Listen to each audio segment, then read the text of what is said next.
Innal hamdalillah, segala puji bagi Allah Subhanahu wa taala. Nahmaduhu wa nasta'inuhu wa nastaghfiruh. Hanya kepadanya kita memuji, meminta pertolongan serta bertaubat dari dosa-dosa kita. Wa na'udzu billahi min syururi anfusina. Dan hanya kepada Allah pula kita meminta agar dijauhkan dari keburukan-keburukan diri kita. Wa min sayyiati a'malina, dan dari segala dosa yang pernah kita lakukan. May yahdihillahu fala mudhillalah. Barang siapa yang telah Allah berikan petunjuk maka tidak akan pernah sesat selamanya. Wa may yudlilhu fala hadiyalah. Dan barang siapa yang telah Allah sesatkan maka tidak akan mendapatkan petunjuk selamanya. Asyhadu an la ilaha illallah wahdahu la syarikalah wa asyhadu anna Muhammadan abduhu wa rasuluh. Saya bersaksi tiada Tuhan yang berhak disembah kecuali Allah, dan Muhammad benar-benar hamba juga utusannya. Qala Allah Ta'ala, Allah telah memperingatkan dalam kitabnya, ya ayyuhalladzina amanu taqullaha haqqa tuqatih wa la tamutunna illa wa antum muslimun. Hai sekalian orang-orang yang beriman, bertakwalah, patuh dan tunduklah, sebenar-benar patuh dan tunduk kepada satu-satunya pencipta segala sesuatunya, baik di langit, di bumi, di kedalaman lautan, yaitu Allah. Dan janganlah kalian meninggal dunia kecuali dalam keadaan Islam. Di ayat yang lain, qala Allah Ta'ala, ya ayuhan nasu taqu rabbakum alladhi khalaqakum min nafsin wahidah wa khalaqa minha zawjaha wa batha minhuma rijalan kathiran wa nisaa wattaqullaha alladhi tasaaluna bihi wal arham innallaha kana alaikum raqiba.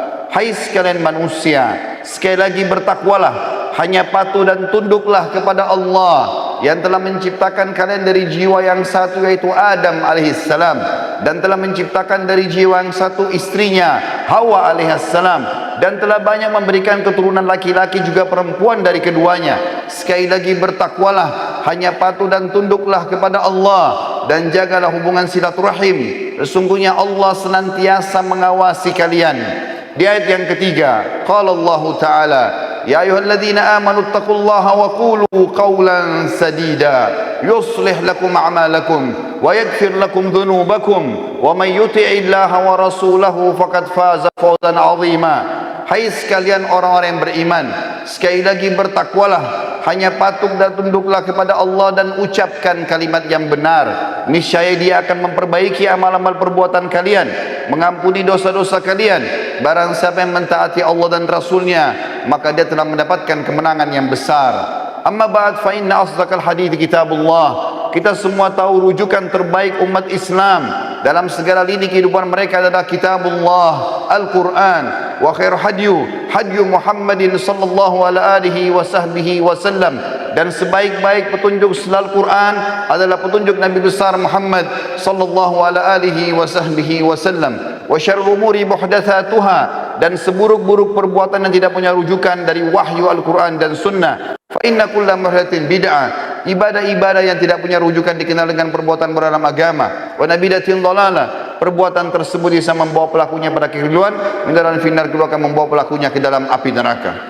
Saudaraku seiman rahimani wa rahimakumullah, apa yang saya bacakan tadi dikenal dengan khutbah hajah.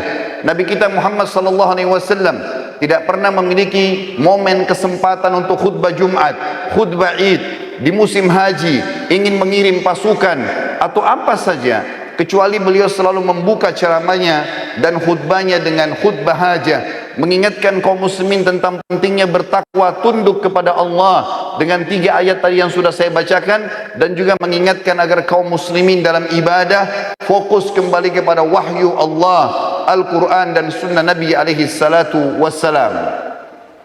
Pada kesempatan ini teman-teman sekalian, kita akan berbicara sebuah tema yang saya beri judul dahsyatnya sedekah.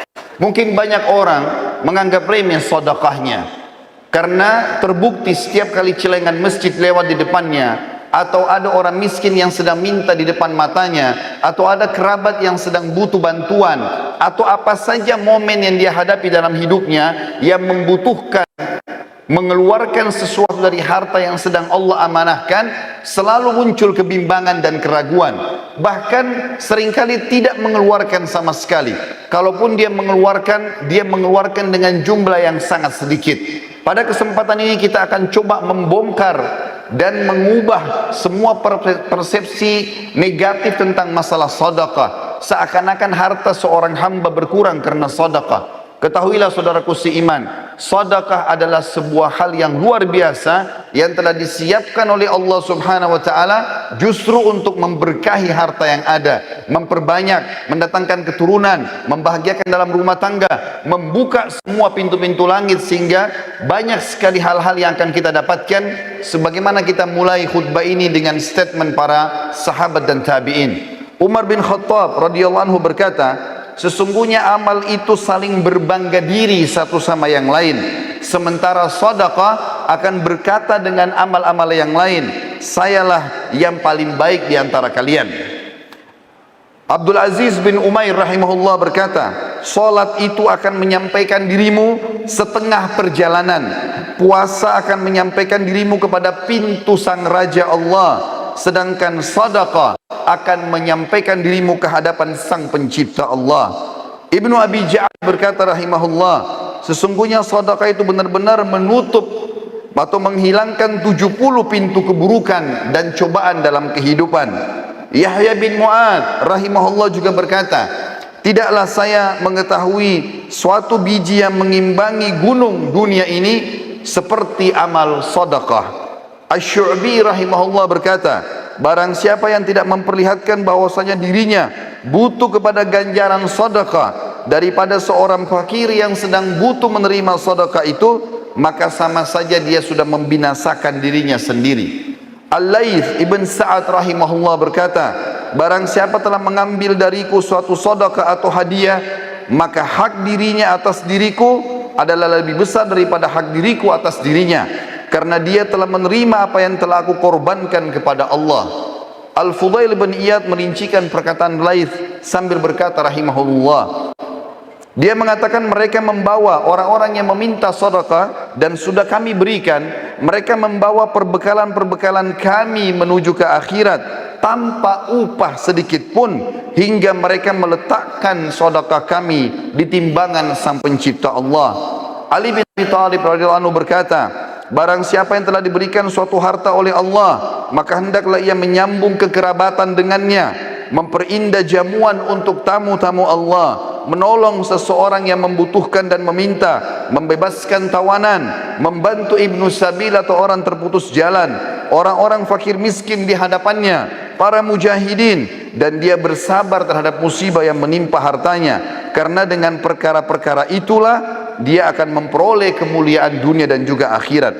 Dan Abu Hatim rahimahullah berkata, bakhil itu, pelit, perhitungan di jalan Allah adalah sebuah pohon di neraka, sedang ranting-rantingnya ada di dunia. Maka barang siapa yang bergantungan pada salah satu dari ranting-ranting kepelitan itu, niscaya ia menjerumuskan dirinya ke dalam neraka. Sebagaimana kedermawanan ialah sebuah pohon di surga di mana ranting-rantingnya berada di dunia, dan barang siapa yang bergantung pada salah satu dari ranting-ranting itu, niscaya ia akan membawanya ke surga, dan surga adalah tempat dikhususkan untuk orang-orang yang dermawan.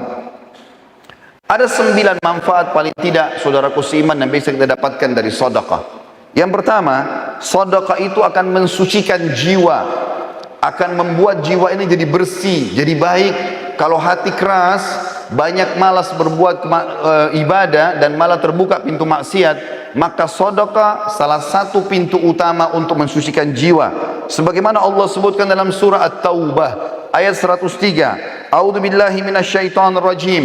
Khudh min amwalihim shadaqatan tutahhiruhum wa tuzakkihim biha wa shalli 'alaihim. Inna salataka sakanul lahum wallahu samii'un 'alim. Ambillah zakat atau sedekah dari sebagian harta mereka hai Muhammad, dan dengan zakat atau sedekah itu engkau telah membersihkan dan mensucikan jiwa mereka, dan berdoalah untuk mereka, sesungguhnya doamu menjadi ketentraman jiwa mereka, dan Allah Maha mendengar lagi Maha mengetahui. Ulama tafsir mengatakan yang dimaksud dengan watu zakihim dan mensucikan jiwa mereka adalah membersihkan dosa-dosa mereka, melapangkan dada-dada mereka, serta membukakan semua pintu-pintu kebaikan dalam kehidupan mereka. Yang kedua, sedekah adalah bentuk ketundukan kepada sang pencipta Allah. Allah subhanahu wa ta'ala menyebutkan dalam Al-Quran, mengingatkan kepada kita kekal ditelawakan oleh orang beriman sampai hari kiamat. Kalau sedekah yang dikeluarkan akan mendatangkan kebahagiaan, dan kalau tidak dikeluarkan justru akan jadi penyesalan pada hari kiamat. Dalam surah Ibrahim ayat 31 Allah berfirman, A'udzubillahi minasyaitonir rajim.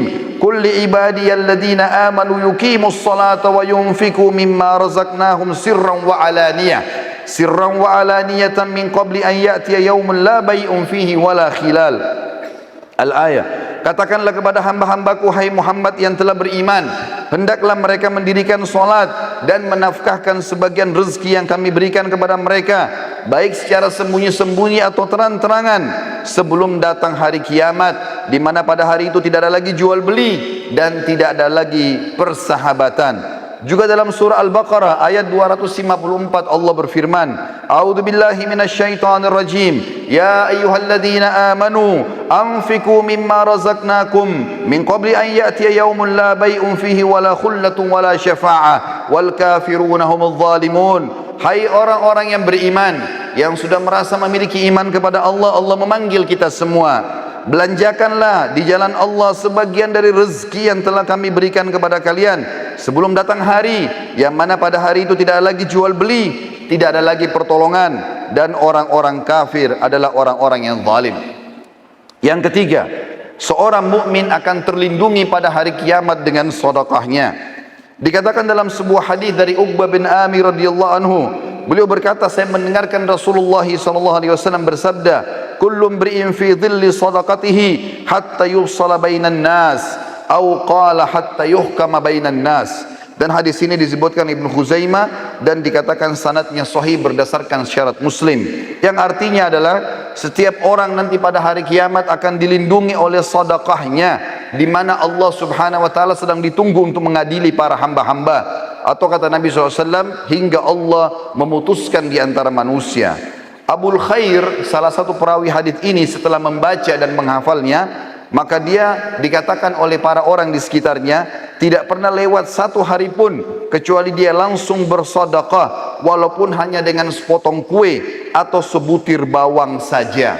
Juga dalam hadis lain diriwayatkan Bukhari Muslim, sebagaimana disebutkan hadis yang cukup panjang, ada 7 orang akan dinaungi oleh Allah pada hari kiamat. Tidak ada naungan kecuali naungan Allah. Salah satunya adalah seseorang yang bersedekah dengan tangan kanannya sampai tangan kirinya tidak mengetahui. Artinya, kalau tangan kiri tidak tahu, bagaimana dengan orang lain? Dia berusaha selalu bersedekah dan mengejar rahmat Allah dari situ. Yang keempat, sedekah akan menjauhkan dari musibah, cobaan, bahkan kematian buruk. Sebagaimana dijelaskan dalam sebuah hadis diriwayatkan Tabarani dalam kitab Al-Kabir dengan sanad hasan. Kata Rasulullah sallallahu alaihi wasallam, "Sana'iul ma'rufi taqiyu masari as-su' wa sadaqatus sirri tudfi'u ghadabur rabb wa silatur rahim tazidu fil umur." Perbuatan-perbuatan baik dan kepatuhan kepada Allah akan menghindarkan diri dari pintu-pintu keburukan. Sedekah yang tersembunyi akan memadamkan amarahnya Sang Pencipta Allah, dan menyambung tali silaturahim akan menambah umur. Di dalam hadis yang lain dari Anas bin Malik radhiyallahu anhu, bahwasanya Rasulullah sallallahu alaihi wasallam bersabda, "Innas sadaqata la tudfi'u ghadabur rabb wa tadfa'u an mitati su'." Ketahuilah bahwasanya sedekah dapat memadamkan amarahnya Sang Pencipta karena sudah melanggar, dan menghindarkan diri dari kematian yang buruk. Kata Ibnu Arabi Al-Maliki rahimahullah, hakikat daripada terhindar dari kematian buruk adalah kematian dalam kondisi bermaksiat. Sementara Al-Mubarakfuri rahimahullah mengatakan, Al-Iraqi berkata, secara zahir maksud kematian buruk ialah kematian yang mana Rasulullah sallallahu alaihi wasallam berlindung kepada Allah darinya, betapa atau berupa hancur, jatuh, tenggelam, kebakaran, tergoda syaitan pada saat sedang menghadapi sakaratil maut, atau terbunuh pada saat lari dari kancah peperangan, atau apapun yang merupakan penilaian manusia, itu adalah mati yang buruk. Yang kelima, sedekah adalah pelita kehidupan, akan memberikan cahaya pada wajah, pada tubuh, pada perilaku-perilaku, pada rumah tangga, pada usaha, pada interaksi dengan manusia. Sebagaimana disebutkan dalam hadis yang sahih diriwayatkan Imam Muslim, kata Nabi SAW, at-tuhuru syatrul iman walhamdulillahi tamla'ul mizan wa subhanallahi walhamdulillahi tamla'ani atau tamla'u ma bainas samawati wal ard was salatu nur was sadaqatu burhan was sabru dhiya wal qur'anu hujjatun laka aw alaik kullu nasi yaghdu fabayi'u nafsahu famu'tikuha aw mubikuha. Bersuci itu adalah bagian daripada keimanan. Alhamdulillah kalau diucapkan akan memenuhi timbangan pada hari kiamat. Subhanallah dan Alhamdulillah memenuhi apa yang berada di antara langit dan bumi. Salat itu akan menjadi cahaya kehidupan, sementara sedekah akan menjadi pelita kehidupan. Sabar itu akan menjadi penolong, sedangkan Al-Quran bisa menjadi hujjah terhadapmu atau menjadi penolongmu. Apabila kau meninggalkannya maka dia akan menjadi hukuman bagimu, dan kalau kau mengamalkan isinya maka dia akan menyelamatkanmu. Setiap manusia berusaha untuk menjual dirinya dan menyelamatkannya. Di antara mereka ada yang membebaskan dirinya dengan kebaikan-kebaikan dan ada yang menghancurkannya dengan kemaksiatan. Yang keenam, sedekah itu bisa menebus seorang muslim dari hukuman Sang Pencipta Allah. Sebagaimana disebutkan dalam sebuah hadis, kata Nabi SAW menceritakan tentang Nabi Yahya alaihissalam. Beliau pernah berkata kepada umatnya, wa amurukum bis sadaqah fa inna mathala dzalika kamathali rajulin asarrahu atau asarahu al-adu fa'awsaku yadahu ila unukihi wa qaddamuhu liyadribu unuqah faqal ana afdihi minkum bil qalili wal kathir fafada nafsahu minhum. Saya memerintahkan kalian untuk bersedekah karena yang demikian itu seperti seseorang yang sedang ditawan oleh musuh dan mereka mengikat erat tangannya ke lehernya dan dihadapkan untuk dipenggal lehernya. Kemudian dia pun berkata kepada orang-orang yang akan memenggalnya, saya menebus diriku dengan seluruh harta yang aku miliki. Akhirnya mereka pun melepaskannya. Nabi SAW telah menyerupakan seorang pemberi sedekah seperti tawanan, lalu sedekah hadir untuk membebaskan dia. Yang ketujuh, Allah akan mengembalikan apa yang dikeluarkan. Sedikit dikeluarkan maka Allah akan berikan besar. Mengeluarkan satu kali sedekah apapun sifatnya, maka pada saat itu minimal balasan Allah 10 kali lipat, bahkan bisa sampai 700 kali lipat dan kelipatan-kelipatan yang banyak. Allah menyebutkan dalam surat Saba ayat 39, A'udzu billahi minasyaitonir rajim. Qul inna rabbi yabsutur rizqa liman yasha'u min ibadihi wa yaqdiru lah wa ma anfaqtum min syai'in fahuwa yukhlifu wa huwa khairur raziqin. Katakanlah hai Muhammad kepada hamba-hambaku, sesungguhnya Tuhanku melapangkan rezeki bagi siapa yang dikehendakinya di antara hamba-hambanya dan menyempitkan bagi siapa yang dikehendaki. Tapi siapa yang ingin diluaskan rezekinya, maka bernafkahlah di jalan Allah, pasti Allah akan menggantikan dan dia sebaik-baik pemberi rezeki. Di dalam sebuah hadis yang sahih riwayat Imam Muslim, kata Nabi SAW, Allah berfirman hadis qudsi, ya ibna Adam anfik unfik alaik, wahai anak Adam, keluarkan dulu di jalanku maka aku akan berinfak kepadamu. Juga dalam hadis yang lain di mana Nabi SAW menyebutkan dalam hadis Bukhari Muslim, ma min yaumin yusbihul ibadu fihi illa wa malakani yanzilan fayaqulu ahaduhuma Allahumma ati mumfikan khalafa wa yaqulu al-akhar Allahumma ati mumsikan talafa. Tidaklah suatu hari lewat kecuali Allah menurunkan malaikat dua orang. Yang satu berkata, ya Allah, berilah ganti rezeki yang luas bagi orang yang berinfak. Dan yang satu lagi mengatakan, ya Allah, berikanlah kebinasaan dan kesempitan hidup bagi orang yang kikir. Yang kedelapan, pahala sedekah tidak pernah terputus dan akan terus dipanen oleh orangnya walaupun dia sudah meninggal dunia. Sebagaimana hadis yang masyhur diriwayatkan oleh Imam Muslim, kata Nabi SAW, idza mata ibnu Adam inqata amalu illa min thalath, sadaqatin jariyah au ilmin yuntafa'u bihi au waladin salih yad'u lah. Apabila anak Adam meninggal dunia maka terputus segala sumber pahalanya kecuali dari tiga, sedekah jariyah. Berapa banyak teman-teman sekalian celengan masjid yang lewat depan kita yang sudah jelas-jelas dipakai untuk aktivitas kebaikan, tapi kita sia-siakan, bahkan kita berusaha untuk mencari uang yang paling kecil, padahal itu akan menjadi amal jariah buat kita. mungkin untuk pembangunan, tempat kamar mandi, atau mungkin biaya untuk kegiatan-kegiatan agama. Berapa banyak yang kita bisa dapatkan, tapi orang sering melewatkan kotak-kotak amal tanpa memberikan sedekah. Berapa banyak orang miskin yang sudah minta depan matanya, maka syaitan membisikkan sambil mengatakan orang itu masih kuat, mungkin anak pinjaman atau apalah bahasa syaitan, dan dia masih bisa bernegosiasi dengan syaitan sehingga buku amalnya kosong dari sedekah pada hari itu. Padahal jelas-jelas itu akan menjadi penyebab bergulirnya pahala setelah dia meninggal.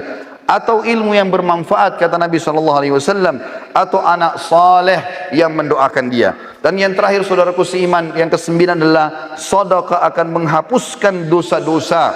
Sebagaimana disebutkan dari Muadz bin Jabal radhiyallahu anhu, bahwasanya Nabi SAW bersabda dalam hadis sahih riwayat Tirmidzi, as-sadaqatu tudfi'ul khati'ah kama yudfi'ul ma'un nar. Ketahuilah sedekah akan menghapus kesalahan sebagaimana air memadamkan api. Nabi SAW adalah orang yang paling gemar bersedekah. Bahkan dalam riwayat dijelaskan kalau Nabi SAW tidak pernah menolak siapapun yang minta kepada beliau. Dari Jabir bin Abdullah radhiyallahu anhu, beliau berkata, "Ma su'ila Rasulullah SAW syai'an qad faqala la." Tidak pernah Rasulullah SAW dimintai sesuatu lalu dia mengatakan tidak.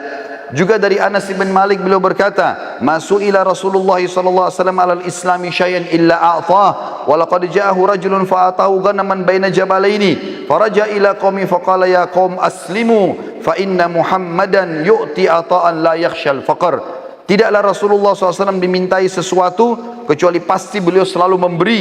Bahkan beliau pernah memberi seseorang yang belum masuk Islam ada domba yang berada di antara dua gunung, sampai akhirnya dia pulang ke kaumnya lalu mengatakan, "Hai kaumku, masuklah kalian ke dalam Islam karena Muhammad memberikan pemberian yang tidak akan pernah membuat kita miskin." Bahkan Nabi SAW mengajarkan para istri beliau, di antaranya beliau berkata kepada Aisyah pada saat sudah menyembelih seekor domba, lalu beliau bertanya waktu sudah disuruh bagi-bagikan, kata Nabi SAW, "Bagilah."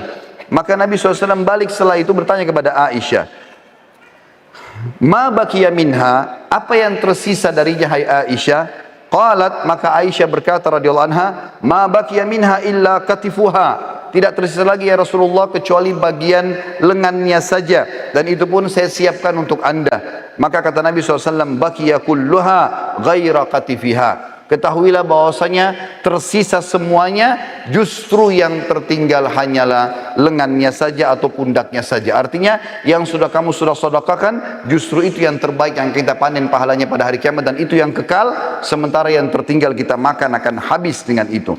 Begitu pula dengan banyak sahabat Nabi ridwanullahi alaihim yang luar biasa dari sisi infaknya, Abu Bakar, Uthman, dan luar biasa mereka tidak pernah menolak sesuatu. Abdullah bin Umar pun radhiyallahu anhu, beliau pernah ingin sekali makan ikan, lalu kemudian datang seseorang fakir mengetuk pintunya sementara dia lagi puasa dan akan berbuka puasa. Maka dia bilang sama pembantunya, "Berikanlah kepada orang miskin ini." Maka pembantunya mengatakan, "Tuan, bukankah Anda lebih butuh dengan masalah ini?" Maka kata Abdullah bin Umar, "Sesungguhnya Allah mengetahui kalau Ibnu Umar menyukai ikan tersebut, dan pada saat itu Allah menginginkan aku memberikan yang terbaik, maka berikanlah kepada dia." Lalu kemudian dia berbuka puasa dengan kurma yang kering. Aisyah radhiyallahu anha pernah juga begitu, lagi puasa, ingin berbuka puasa, lalu tidak ada sama sekali makanan kecuali roti kering. Maka ada orang yang minta di depan pintu rumahnya, maka Aisyah pun berkata pada pembantunya radhiyallahu anhum ajma'in, "Berikanlah kepada fakir miskin ini." Pada saat diberikan, pembantu itu mengatakan, "Apa yang akan kita makan? Buka puasa tidak ada makanan." Maka kata Aisyah dengan penuh keyakinan, Allah pasti akan mendatangkannya. Sebelum menjelang azan maghrib, datanglah seseorang dari penduduk Madinah memberikan seekor kambing yang utuh, diberikan dengan dihiasi dengan minyak samin dan za'faran. Utuh diberikan ke rumah Aisyah anha. Lalu Aisyah pun berbuka puasa dengan pembantunya pada saat sambil berkata, "Makanlah daging ini, sesungguhnya ini lebih baik daripada roti yang sudah kamu infakkan itu." Abu Dahda radhiyallahu anhu, sahabat Nabi yang mulia luar biasa. Beliau mendengarkan firman Allah turun di dalam surah Al-Baqarah 245 yang bunyinya, "A'udzubillahi minasyaitonir rajim, man dzalladzi yuqridullaha qardan hasana." Siapakah yang ingin meminjamkan untuk Allah dengan pinjaman yang baik? Maka Abu Dahda datang kepada Nabi SAW mengatakan, "Ya Rasulullah, apakah Allah minta pinjaman dari kita?" Kata Nabi SAW, "Iya." Maka kata Abu Dahda, ulurkan tanganmu ya Rasulullah. Lalu diulurkan tangan Nabi SAW, lalu dia memegang mengatakan, aku telah meminjamkan kebun kurmaku kepada Allah, isinya 600 pohon kurma, semuanya karena Allah. Maka diberikanlah kepada Nabi SAW, lalu Nabi SAW bersedekah dengan hal tersebut. Lalu Nabi bersabda, kam min azkin radahin di Abi Dardah fil jannah, berapa banyak yang akan didapat oleh Abu Darda balasan pengganti pohon kurma ini di surga nanti.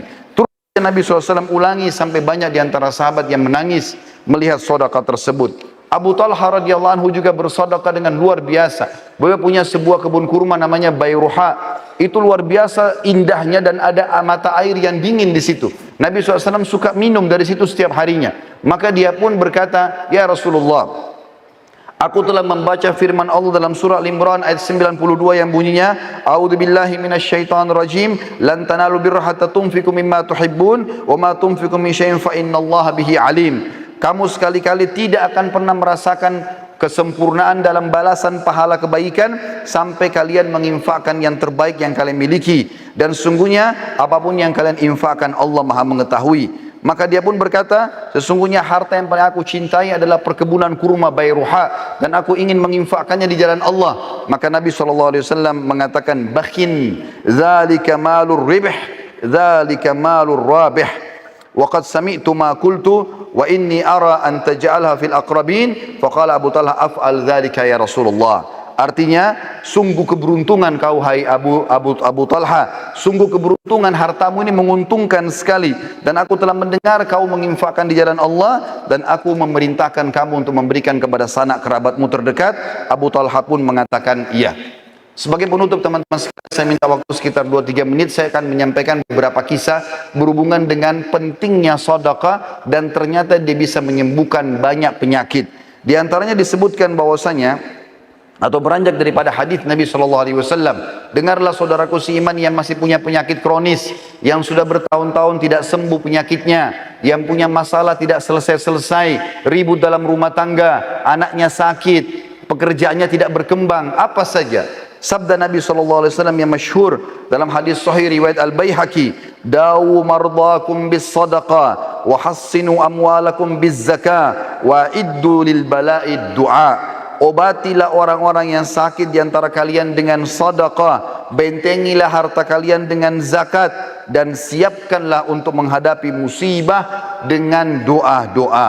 Ibnu Qayyim berkata, setiap dokter yang tidak mengobati pasiennya dengan memeriksa hati, kebaikan dan kekuatan ruh, dan menguatkan hal-hal tersebut dengan memerintahkan pasiennya bersedekah, berbuat kebaikan dan kebajikan, juga bertaubat dan mengingat akhirat, maka dia bukanlah seorang dokter yang hakiki, tapi dia dokter yang baru saja belajar. Disebutkan dalam sebuah kisah bahwasanya seseorang datang kepada Abdullah bin Mubarak. Dia mengatakan, hai Abdullah bin Mubarak, seorang ulama tabi'in, lututku telah mengeluarkan nanas selama 7 tahun. Aku sudah coba berobat di sana sini tapi tidak pernah sembuh. Maka Abdullah bin Mubarak mengatakan, keluarkan harta terbaikmu, lalu alirkanlah air untuk muslimin, gali sumur, maka aku berharap dengan itu Allah menyembuhkan penyakitmu. Orang itu pun melakukan, maka sembuhlah lukanya seketika pada saat itu. Seorang ibu lagi divonis sakit keras, tidak bisa sembuh lagi, maka anaknya keluar mencari fakir miskin dan bersedekah. Pada saat dokter mengatakan sudah tidak akan pernah sembuh lagi, ternyata ibu tersebut setelah si anak mencari orang miskin dan sengaja bersedekah untuk itu, maka Allah sembuhkan ibunya dari penyakit kronis. Allah Subhanahu wa taala juga dalam kisah yang lain mengangkat penyakit kanker dari seorang laki-laki yang sudah divonis tidak akan pernah bisa meninggal, tidak akan bisa hidup lagi. Dari Saudi dia berangkat ke Eropa untuk membiayai kankernya, dan ini ada beberapa organ tubuh yang harus dirusak dan diangkat. Maka dia pun pulang ke negaranya, pamit dengan kerabat-kerabatnya, mungkin dia akan meninggal setelah operasi ini, menyusun seluruh harta-hartanya. Pada saat dia menuju ke bandara, dia temukan ada satu orang miskin di pinggir jalan. Lalu dia pun memberikan harta yang terbaiknya pada saat itu. Setelah dia tanya, ternyata ada seorang ibu yang mengumpulkan tulang-tulang bekas makanan orang di pinggir jalan. Ditanya, kenapa anda kumpulkan tulang-tulang ini ibu? Dia mengatakan, karena saya ingin memasak buat anak saya yang sudah berapa hari tidak makan. Maka dia pun memberikan harta terbaiknya sekitar 5.000 real pada saat itu. Lalu dia pergi berangkat ke Eropa dengan tidak berpikir kalau sedekah itu bisa membantunya. Begitu tiba di rumah sakit, maka dokter semuanya mengatakan, Kamu sudah berobat kemana? Kenapa tiba-tiba kankermu sudah tidak ada? Apa kau permainkan kami? Kata dia, sama sekali saya tidak pernah berobat ke dokter, tidak berobat ke rumah sakit, tapi saya sudah mengeluarkan sedekah di jalan Allah. Maka dokter-dokter tersebut pun mengatakan, sungguh ajaran agamamu benar, lalu mereka akhirnya masuk Islam, justru karena sembuh atau orang ini sembuh dari penyakit kanker karena bersedekah. Dan sekian banyak kisah yang luar biasa yang mungkin tidak bisa disampaikan semua pada khutbah Jumat ini, karena melihat waktu yang sangat terbatas. Semoga kita sudah bisa mengambil manfaat dari apa yang saya sampaikan. Aqulu qauli hadza, saya sudah mengucapkan perkataan saya ini, wa astaghfirullah li wa lakum, dan saya mengajak jemaah sekarang untuk istighfar kepada Allah dan juga diri saya sendiri. Fastaghfiruhu innahu huwal ghafurur rahim. Memohon ampun dari semua kesalahan karena Allah Maha menerima taubat hamba-hambanya. Alhamdulillah wassalatu wassalamu ala Rasulillah. Segala puji bagi Allah Subhanahu wa taala, juga salawat dan taslim kepada Nabi besar Muhammad sallallahu alaihi wasallam. Di hari Jumat ini teman-teman sekalian adalah hari yang sangat mulia dan ada waktu dipastikan diijabah atau diterima doa seorang muslim.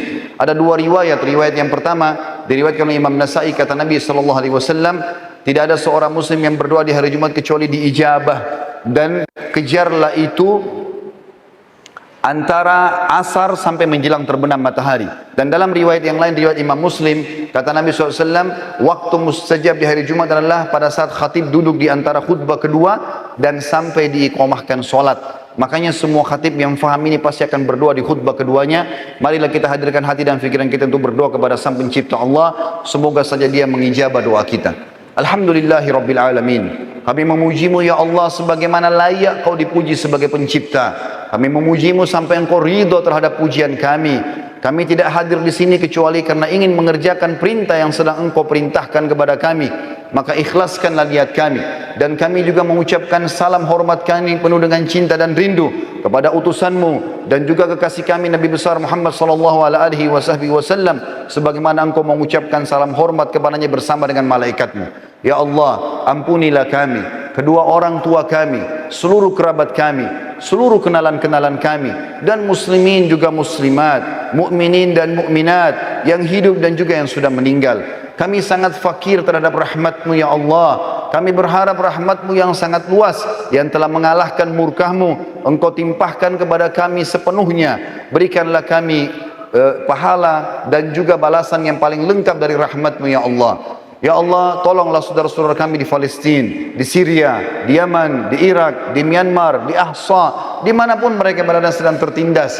Ikhlaskan niat mereka, terima para syuhada mereka, muliakan Islam di tangan mereka dan tangan kami semua, dan ikut sertakan kami bersama mereka di pahala, baik dengan doa, dengan harta, juga dengan jiwa kami. Dan ya Allah, satukanlah kami semuanya yang sedang hadir dalam acara Jumat ini, dan seluruh saudara-saudara kami yang telah mendahului kami meninggal di jalan-Mu ya Allah, di surga Firdaus-Mu tanpa hisab.